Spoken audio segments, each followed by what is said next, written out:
Hey there, how's it going everybody? Dan here with plantabundance.com. So I'm going to be doing something a little bit different here today. I'm out of the garden and I'm in the kitchen to share with you my drinking water setup. What I hope to do is explain why I've chosen the method I have to create the purest drinking water for myself, my family, my pets. Also, I want to address some of the questions and comments I've received on previous videos I've done on the subject.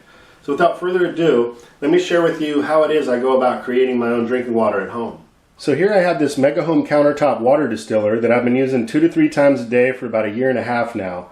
I've been extremely happy with this model. It's quite the workhorse. It's built like a tank. It gets the job done. So if you've been following along on the videos, then you've probably seen how in past episodes I shared with you how I store my distilled water in a 3-gallon glass carboy.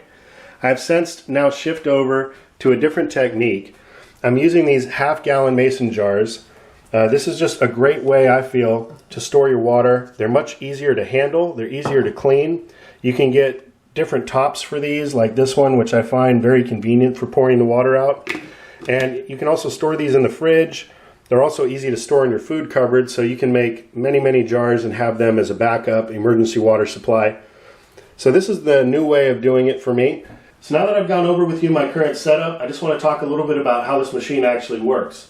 So what you do is you fill it up with tap water to the fill line located on the inside of this vessel, and it starts to boil the water, and the steam rises through these condenser coils and drips out the nozzle here.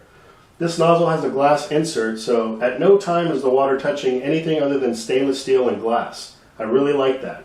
So after you've brewed a full batch of water, the machine shuts off and you allow it to cool for about 20 minutes. That time you take the lid off. Now what's left in this machine is none other than a stinky, gooey mess that needs to be cleaned out. It's actually quite frightening that I'd be actually ingesting that if I were to just drink directly from the tap without doing any of this process. I've had a lot of people actually reach out to me saying that all that gooey stuff is in this container is actually minerals that I've taken out of the water, and therefore I'm making myself unhealthy and I shouldn't be doing that. So it's really pertinent now that I go over that a little bit and how that's false, at least in my situation. So this is going to be different for everybody depending on where it is you live, where your water comes from. But what I'm about to share with you is coming directly off my locality's water district's website, where they share with you what is in the water that you're actually drinking. So once the water's been treated and made its way through all the service lines, through the pipes of our home, and to our faucet, there's still trace amounts of contaminants that have been deemed safe, but I'm not comfortable consuming these things. We're talking about things like chloramines, which is chlorine and ammonia. We're talking about things like lead, rust, byproducts of the pharmaceutical industry, byproducts of the plastic industry, pesticides. Now, all this information is readily available at my local water district's website. They do a yearly report on the water quality. All right, so moving forward, like I said, distilled water is pure H2O. There are no minerals in this water anymore. Should that be a concern? Well, let me tell you, for myself, my #1 way of getting minerals into my body is through a raw food diet. I try to eat as much raw food as possible. In fact, I went a whole year of my life where all I ate was raw food. I felt wonderful. It's a great way to be healthy, get all the minerals you need, and that's why I'm so passionate about growing my own food at home. Not only is it saving me money, making my life more self-sufficient, but it's giving me all the nutrients and the elements of life that I need. Now, in today's modern agricultural system, it's been proven that the soils are depleted of minerals. So you can't just simply go out to your nearest grocery store, buy up celery and carrots and think you're going to get a full spectrum of minerals that your body needs. You got to make sure you're getting the highest quality fruits and vegetables. The best way to confirm that is to actually grow it yourself. Second best would be to go to a farmer's market, get to know the farmer, how they grow the food. But here at my place, what I do is I add minerals into the soil, add things like liquid kelp, seaweeds, rock dust minerals to my soil, which is uptaked by the plants and in turn given to me through the food. That is the best way to consume your minerals. Now, as a backup plan, and I'm not promoting these products, but I want to share them with you, here's a couple more things that I do just to ensure that I'm getting the full spectrum of minerals. Here I've got concentrates, trace mineral drops. This is probably the most popular mineral supplement that you can get on the market. So let me just read a little bit about what it says on the back.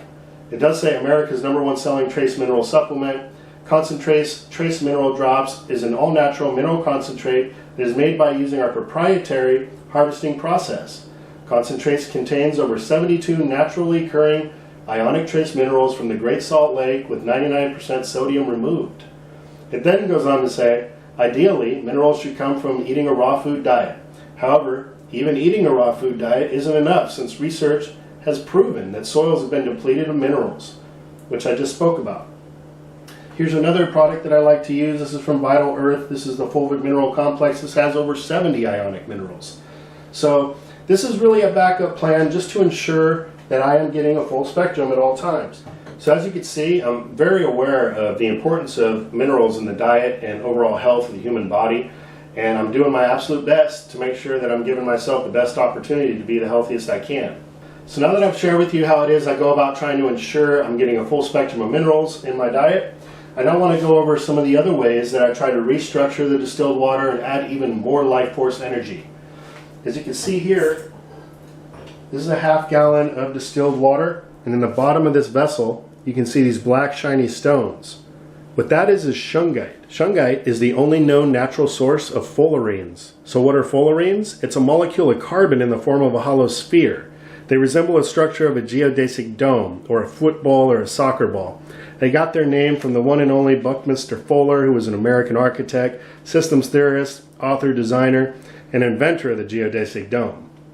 So the fullerenes in shungite have been shown to attract and neutralize waterborne contaminants such as bacteria, heavy metals, pesticides, pharmaceuticals, chlorine, and even fluoride.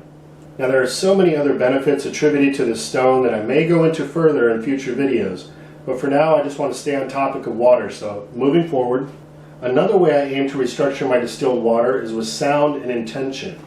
First, I like to take my Tibetan tincture bells that are used for prayer and rituals by Tibetan Buddhist practitioners, and I like to strike these together near the water to be consumed.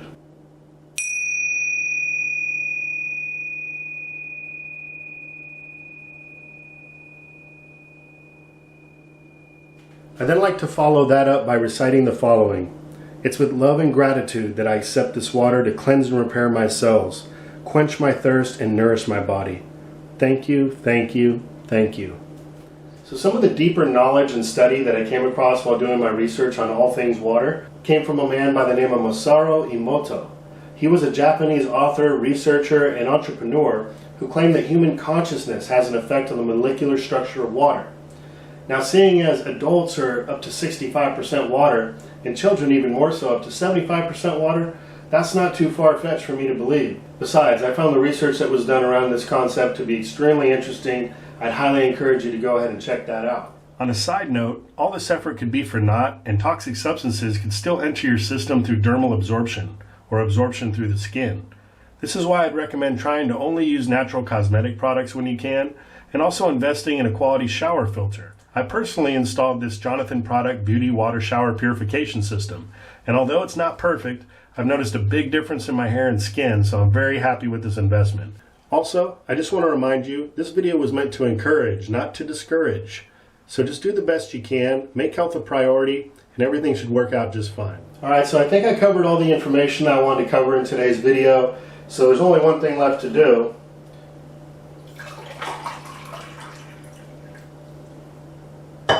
And that's for me to say cheers. Here's to your health. I wish you all the best in all things in life. And so with that, I hope this video finds you and finds you well. Take care, everybody. I'll be talking to you again soon.